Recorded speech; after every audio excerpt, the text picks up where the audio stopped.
Hey, what's up, everybody? Welcome back to Coach Johnson's YouTube channel, where we talk anything power raid, air raid, and offensive football. If you have not been here before, please take a look at all the other videos that have been uploaded as we talk a bunch of the air raid passing principles. And soon I'm about to get into a little bit of our running game and how we add it to why it's called the power raid.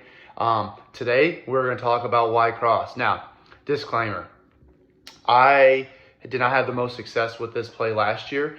We had a quarterback that did a lot of other things a lot better than trying to throw the cross. But what I do want is I do love the Y cross, and I want to show you how adaptable and all the different variations you can do with it. So I'll have a couple of film sessions and studies that we'll do where we completed one for a big time play, and then a couple others that were open, but once again, I said our quarterback wasn't comfortable with it. I'm not going to force him to do something he didn't like, but there was an opening to where he could have thrown it. But I do want to show you the ways that you can have fun with Y cross and why it has become the air raid and a lot of other offenses, the kind of play action type with the running back going across the quarterback's face, and just all different ways that you can really draw it up and you can manipulate the defense with it, and why it is a killer concept. Our goal this year is we do want to get better at it. We're excited about some of the things that we added to it to make it easier on the quarterback. And so let's dive in and let's take a look at Y cross. So to start off, we're going to start in spread to help with the install of the Y cross. All right, and then we're going to move this linebacker over here just to help with explaining how to run the cross. We'll go with the two high safeties for now, and then we can talk about how to run it when there's one high. All right, so the first thing that we'll do on the front side is we're going to run a fade out. So our outside receiver be a little bit closer to the numbers, and we're going to run an MOR. He's going to outside release and take off trying to clear out that part of the field. What we'll then do with our H-back is he'll get a nice 3 to 5 yard speed out. So here's the one thing that I love about Y cross is you could put any type of two-man concept, quick game, on the front side of the Y cross. And here's the game that you play. With the quarterback read, that is your 1A, 1B type of look. If this cornerback right here is playing off, all right, and they have a safety possibly over top like that, your 1A, 1B, instantly before you even get to the cross and get to anything on the other side is, can you throw the fade here? No, that's dead. So now he knows that his job is, he is trying to win that route, but he's trying to clear out and try to take either corner or the safety with him to open up for the Y cross, and it's a deep cross. Then, can you throw it to the H? Yes. If that corner is going with him, all right, and there's nobody in this area, take a look at how quick that speed out is. It's one of the things that I definitely want to work with, and something I've thought about is bringing our H as our wing, and he's running like a little arrow and speed out, because what mostly will happen? Well, they'll probably have that linebacker shift over, all right, bring a safety down, and it'll probably go one high, or if they keep the two high, take a look at this area right here. You have an H on a linebacker. Our H is a guy that runs legit 4.7, 4.8 as a tight end, 245 pounds. I think that all that grass right there, that would be money for us, and it would be like, okay, just like on mesh, you take that out, that rhythm out, instead of going to the mesh. So just because it's called Y cross, it's kind of like just like on mesh, there's other things that you can match with it, and there's bubbles in the play to get your receivers to those different areas. As long as they get to those areas and your quarterback knows how to read grass, Y cross can be successful. Like I said, we want to get better at it because we do want to be able to get better at our drop back passes, and we use Y cross for trying to convert deep down situations, deep yardage, and we also want to do it if we want to take a shot play. So it's something that we want to get better at. But anyways, back to it. What else can you do with that? Well, we love to stack our receivers. So why not stack the receivers and still run your fade out? You see how there's a bunch of different ways that you can get to it. All right, another way is now we're going to change who has that fade. All right, so now bring our H in, okay, and he's going to run his 5 yards to the slot fade. And what does your X do? Nice and easy. If you see that the corner's playing off, now you just change it. So now it works with, okay, great. That corner and that safety are going to worry about that little slot fade, and you could just check down to a 5-yard hitch, just like a smash concept. All right, so that's another variation you have here. Okay, another one is that people will do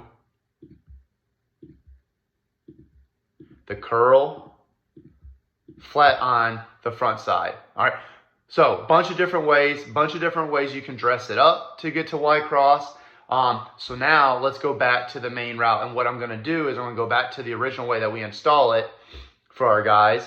And so we'll just kind of we'll go to this 3 to 5 yard out so you can see the holes of what we're trying to take care of for the defense. All right, and then our MOR, they're trying to run off that corner. So 2-high safety. All right, this linebacker, let me get back over here for the teaching purposes. Say that he's playing right here. The first thing that we are teaching this Y, you have to get under the linebacker, okay? So you're getting under him, over Mike, all right? And then across, all right? So that's what we teach our linebackers. He's getting underneath that, whatever, depending on if you're facing different defense, you're getting underneath that alley defender, you're getting over top of the Mike in the middle linebackers, and then you are trying to find a hole, okay, and it's not always going to be that flat, all right? We tell our guys that they're trying to look for a place about 20 yards, all right, the opposite hash, okay? So it's not drawn exactly, and some people call it the stair-stepping route, okay? He's going to get under, over, and then find an open area. The biggest one with this route is they got to know how to find grass. So if this safety is staying high, okay, he can break to anywhere, and he's going there. He can break off, and he can settle in this area right here. All right? Now, if the safety is getting nosy, and he comes up, all right, here's what now he can do. He can now read that, and as soon as he gets to this point, he cuts to the middle of the field. All right, so that's how we teach our cross. All right, he is reading, honestly, this safety. All right, and while he's reading that safety, he knows that he has rules of getting underneath this linebacker, over top of this group of the middle linebackers, and now his eyes the entire time are on that safety when there's a 2-high, and he's reading. Is this safety trying to jump the route? Well, great. Then he's going to cut up, and now you have a nice, easy throw over the top for your quarterback. Now, if he's staying back, all right, because they don't want to get burnt and beat deep, okay, he can flatten it out, all right? He can flatten it out, okay, and guess what? We'll even tell him he can settle right there. Find the grass in the defense, in the holes in the defense, and settle there. Now, backside, our last one, okay? What we like to do is we have 2 different things that we'll do, all right? We will have him cut his split down, and like I said, we try to keep it simple for people. What is a route that you've heard us talk about all the time? The 8 to 10 yard dig, all right? And that did not work, so let me get back to this.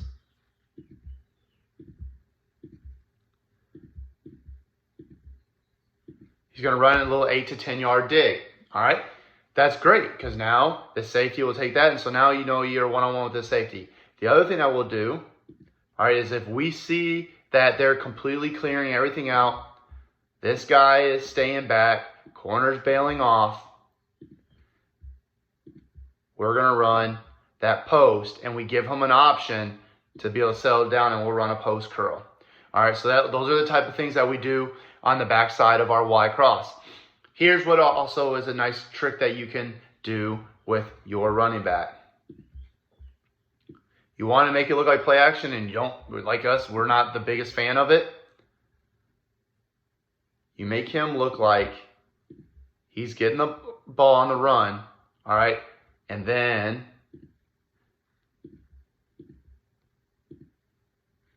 sorry about that. He is now going to go across the face of the quarterback, and then now have him release out to the flat. So now you almost have a curl flat on the backside. So that's the way that we will run our Y cross, and that is a rule that we teach our Y cross. All right, is if there's a 2-high safety, your eyes are on that safety as you are running your route. All right, getting underneath the linebacker, okay, and then getting over top of the middle linebacker, you have your eyes on that safety, and you are now reading. All right, what does he do? and then you make him wrong. If he stays deep, then you cut right in front of his face, try to settle down in grass. If he's trying to come and take away your route, now you just shoot upfield, the quarterback sees it, and he throws a dart, and now it should be a big play, and you're keeping yourself away from this backside safety. All right, so that's how we teach that. And like I said, we have a bunch of different things that we can do on the front side, whether it's smash, whether it's curl flat, or fade out. So it's any type of way that you can add an air raid quick game element to the front side. All right, I've seen people where they do the stick, and then this is the stick option, and then that's the fade route, or the MOR. Whatever way that you think you can do it, you should just be creative in it. I've seen people do this, all right, where now he's got the snag, all right, and he's got the corner. Whatever way to make it work, all right, do it. All right, that's what the best part about Y cross is. Just like on meshes, you have a front side that you can read. 1 to 2 to 3 is your main one, and that's what we do is we would go, no matter what it is, it's 1A, 1B, all right, or 1 or 2, and then we go here to 3, and then our backside can be our dig or our post curl, depending on what the defense is doing. All right, and then we have our running back running out there with a swing. All right, so I'm not a big fan of running it out of trips. All right, I haven't had success with that since I've been running the offense, since I've been running the Y cross. So I kind of stay away from doing that. I stay a lot out of I stay with the 2x2 because we know most of the time with the defenses, we're probably gonna get a too high look. Now, let's go back and let's talk about if we get the 3-man, sorry, not 3-man, but we get the single high safety. So here, say safety's playing over top, and boom. All right, so if we're still getting our fade out, because that's the first way we install it, what I like about this is now he's still reading the safety, but he has to understand, okay, that's going to be dead, all right, and this is the guy that you're taking a look at, all right, based on what he's doing. The thing about this is he knows that he's got that deep third, so that's where he has got to make sure that he is probably, what I've seen now running this, and where it gets you in trouble because we haven't been the best at it, is you get across, get over top here, and you see him staying flat, where is now you have to kind of be a football player and you have to cut it down a little bit flatter because he's going to stay deep. And I know that we teach them to get across here, but now you have a corner and a safety trying to manipulate and take that away. And most of the time these linebackers are sinking back. So this is going to be one of those things where you've got to learn to flatten it out, and you just got to find this open area because that should be dead. That's dead. And then you have that safety rolled down. You have to understand those linebackers are probably dropping out. So this is where, against cover 3, it can be kind of tough because honestly, they probably should have it taken away, and now that's where you have to have a receiver and quarterback trust each other and be able to get it open. So that's how we run our Y cross with 2 high safeties, 1 high safety. We try to keep that even 2x2 look when we do it. Like I said, I haven't had a lot of success, and I'm not going to sit here and try and tell you how to run it. If I haven't had success, I'd rather just show you on film. So with that, I'm going to take us to our huddle library. I'm going to show you the good, bad, the ugly, like I have been. I want to show you where things have been open. We haven't done it because we have high schoolers too, and we're not perfect. If it was, probably wouldn't be just sitting in this chair doing this to get better as a coach. But here we go. We're going to go into our film. All right, so here we are in our huddle library. We're going to take a look at some game film and study how we can get better at Y cross and what it should look like when it's ran successful, even though we didn't complete it or we didn't execute as highly as we would like to. So you're going to have your MOR down the sideline, a little speed out, and then because of how he's playing, we decided to tell our receiver, okay, get over him, all right, and then find your area because of how tight that they were playing to our slot receivers. All right, and then you'll have our backside hook curl. All right, so because he then starts jamming in, now we know we can get underneath him, get the hands on him. If you take a look now, This is where should have had his hands, or his eyes, sorry, on the safety. All right, instead he kind of drifts. All right, and the quarterback puts it on him, and we wish he could have come up with that catch. It would have been a big play at this point in the game. All right, but he doesn't. He's not taking a look because once again, this is our first game of the year.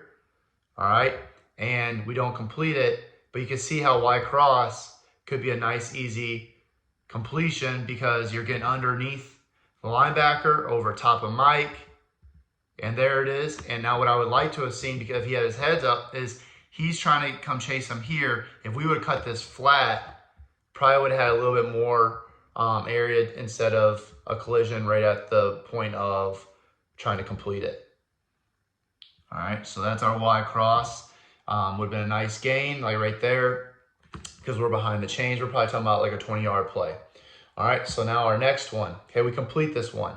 All right, sorry for the film. Okay, but what we're in right now is we're facing them. This is at the end of the half. All right, we've burnt them a couple of times in a quick game, and we've also done 4 verts. I want to be aggressive. This is where a play that we feel like we could have been aggressive with. All right, so we have our MOR. We have our speed out, which you'll see could have been wide open.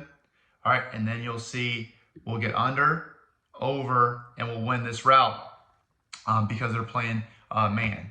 All right, so let's go into it. All right, we could easily have taken this. That's nice and easy throw. All right, but look right here, and I know it's hard with the film. All right, his hips are flipped. We're about to have an out or an in breaking route, and his hips are driving as if he's going to the outside. So it's something that we saw on film. All right, I pulled our quarterback Carson. I was like, let's take a shot. If you see that his feet are in sand and that we feel like we can take this shot, go ahead. And so, boom. All right, we get a little hezzy at the top, and we win across the face, and then there it is for our Y cross. I know it looks a lot like a slot post, all right, but we don't have anybody to get underneath. This is actually technically the guy that we should get underneath because of how they're playing us. All right, and then we just get over top of the linebackers, and look at all that green grass right there. So that's the point of kind of why we like the fade out, is it should make somebody trigger down onto the out or go over top of the fade, and it should leave the middle of the field wide open. Linebackers don't drop back, and we just have a guy that can win that matchup, and we make a huge big play going into the half. All right. So now this is where I was talking about we do our fade out Y cross. Okay. I like to use all this grass right here. And so as you can see how they're playing us, we have kind of a 3 high look right now. All right. And they're playing 4 in box, 2 backers. All right. And then, they're playing 4-2-5, but they're trying to keep 1 high. So what we did was, let's take these 2 out of the picture. All right. So fade, one of them have to figure out who they're taking. All right. And now because we're out here, should be either a little hitch, a little fade. And I think Gus doesn't get the memo on what route to run, but we take these 2 away. All right. Now we have him pressing, okay, to make these 2 wrong. All right. So they're going to have to take a guess as to what they got because he's got the post curl. And now you have Ashton with nobody can press him. He's coming off of our receiver's butt. And now you have this matchup right here that he should be able to get right in this area. So they roll down. Linebacker doesn't drop off plenty. And then here it is. If could have gotten a little bit better protection, this is where you want to hit it. Look at that throw that he would have had. All that area right there. All right, instead he gets away. Not everything was perfect, but that's how Y cross can look. Nice, easy completion would have happened right there. All right. So we come back to it. All right, because we saw that it was open. We saw a bad snap. We're like, all right, if we get pass protection, let's see what can happen. All right, now, did anything really change? No. Now they've put 1 extra linebacker here because they're worried about Gus on this side. That's fine, because where do we see all that open grass? Look at all that open grass right here. We know that he's probably going to bail. So we get a nice, easy release. linebackers drop, which is great because now we can scramble, but you still, if you take a look, this is where Ashton should have been. So if he cuts across right here, that's where the wide open would have been, but our quarterback saw that they went out, and so we went there. So that's a couple of our examples of our wide cross. Obviously, it's not as pretty as we would like. I gave you a disclaimer that we have to get better at it. You got to make your quarterbacks comfortable in that little 2-ball throw there to the wide cross. We're going to continue to work on it. It's a play that we try to take advantage when it comes to if we have long to go on a conversion or if we want to take a shot play. So we'll continue to work on that. I mean, that's part of what we're doing as coaches. Wish it was perfect, but I think that you can do so much with wide cross. It's just like with mesh. You can have anything on that front side that allows you to be successful. But then if you start getting really good, like feel like we've gotten good at mesh, if we get better at that wide cross, you can do so much. And it's really worth the amount of time that you invest into it. And you know, you can just do a lot with wide cross, and it's kind of the play action type play. When you look at the NFL, they'll go to a deep post with the deep cross, and it's the Yankee concept, and a little bit of play action off of it. So it's used at every level. There's a bunch of different ways you can run it, but this is the way that we ran it. Wasn't our best concept, but we're going to get better at it, and we're going to try and do it a little bit more this year. But anyways, thanks again for everybody that has subscribed to my channel. Please continue to help me to grow. You know, I'm just wanting to be able to connect with coaches. It's been great, people asking me questions. Hit me up on Twitter. I'm always willing to try and help out. Like I said, I don't know it all, but I do try to study the game as much as I possibly can. I want to help out any coach that is wanting any type of help, because that's where I've been. You know, I've been able to learn from a lot of different people. I've reached out just trying to get answers, trying to get to the best of my craft. And that's where we're at right now. It's clinic season and the off season. So as coaches, let's continue to grow and let's get better.